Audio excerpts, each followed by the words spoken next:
বিশ্ব আজ এক ভয়াবহ সংকটময় পরিস্থিতির মুখোমুখি। রাশিয়া ইউক্রেন যুদ্ধ থেকে শুরু করে ইসরায়েল হামাস সংঘর্ষ, এই সব কিছুর ইঙ্গিত দিচ্ছে আমরা হয়তো এক নতুন বিশ্বযুদ্ধের পথে হাঁটছি। যদিও আনুষ্ঠানিকভাবে তৃতীয় বিশ্বযুদ্ধের ঘোষণা দেওয়া হয়নি, তবুও বাস্তবতা বলছে ভিন্ন কথা।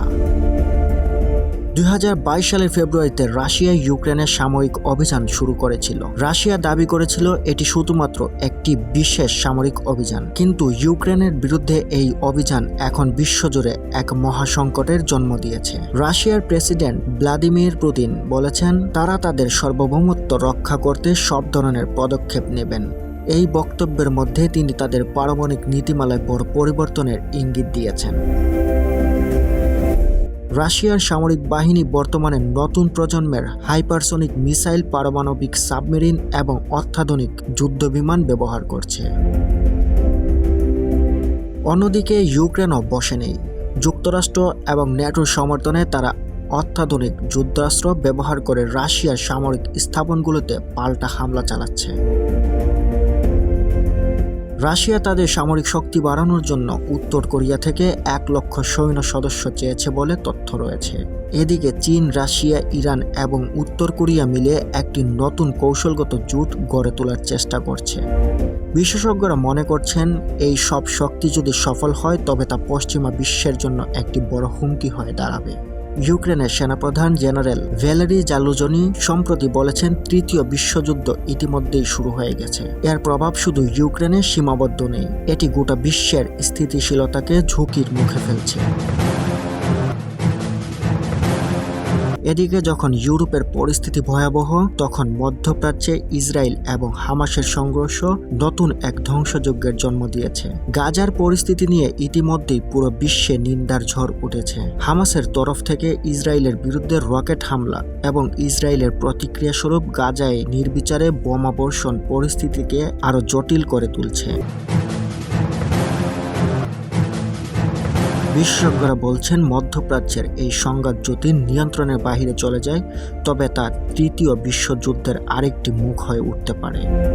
রাশিয়া তাদের সাম্প্রতিক পারমাণবিক নীতিমালায় পরিবর্তন এনেছে বলে জানিয়েছে। প্রয়োজনে তারা প্রথমে পারমাণবিক অস্ত্র ব্যবহার করবে। রাশিয়ার দাবি তাদের পারমাণবিক অস্ত্র প্রতিরোধ করার মতো কোনো সিস্টেম বর্তমান বিশ্বের কাছে নেই। হাইপারসনিক ক্ষেপণাস্ত্র থেকে শুরু করে ট্রিপল-M আন্তঃমহাদেশীয় মিসাইল, রাশিয়ার হাতে এমন সব অস্ত্র রয়েছে যা মাত্র কয়েক মিনিটের মধ্যে একটি গোটা শহরকে ধ্বংস করতে সক্ষম। অন্যদিকে যুক্তরাষ্ট্র এবং ন্যাটো দেশগুলো প্রস্তুত। আমেরিকা ইতিমধ্যে ইউক্রেনকে army technical missile system ATACMS এবং স্টর্ম শ্যাডো ক্রুজ মিসাইল সরবরাহ করেছে। এই অস্ত্রগুলো দিয়ে ইউক্রেন সরাসরি রাশিয়ার অভ্যন্তরে আঘাত হানছে।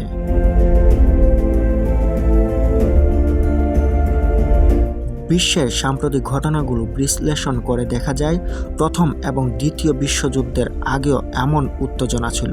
আজ সেই ইতিহাসের পুনরাবৃত্তি দেখতে পাচ্ছি আমরা। রাশিয়া ইউক্রেন যুদ্ধ, ইসরায়েল হামাস সংঘাত, চীন তাইওয়ান উত্তেজনা এবং উত্তর কোরিয়ার হুমকি সবকিছুই ইঙ্গিত দিচ্ছে আমরা ধ্বংসযজ্ঞের দ্বার প্রান্তে। তবে এই বিপর্যয় কি এখন এড়ানো সম্ভব?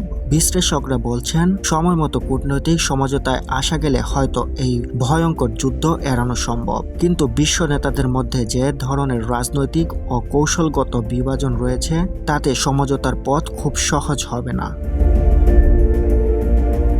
বিশ্ব আজ একটি অদৃশ্য টাইম বোমার উপর দাঁড়িয়ে, প্রতিটি মুহূর্ত আমাদের ধ্বংসের দিকে ঠেলে দিচ্ছে। মানুষ এখন শুধু অপেক্ষায় এই সংকট কোথায় গিয়ে শেষ হবে। বন্ধুরা, আজকের ভিডিওটি এই পর্যন্তই। ভিডিওটি ভালো লেগে থাকলে অবশ্যই ভিডিওটিতে একটি লাইক দিয়ে চ্যানেলটি সাবস্ক্রাইব করে পাশে থাকবেন।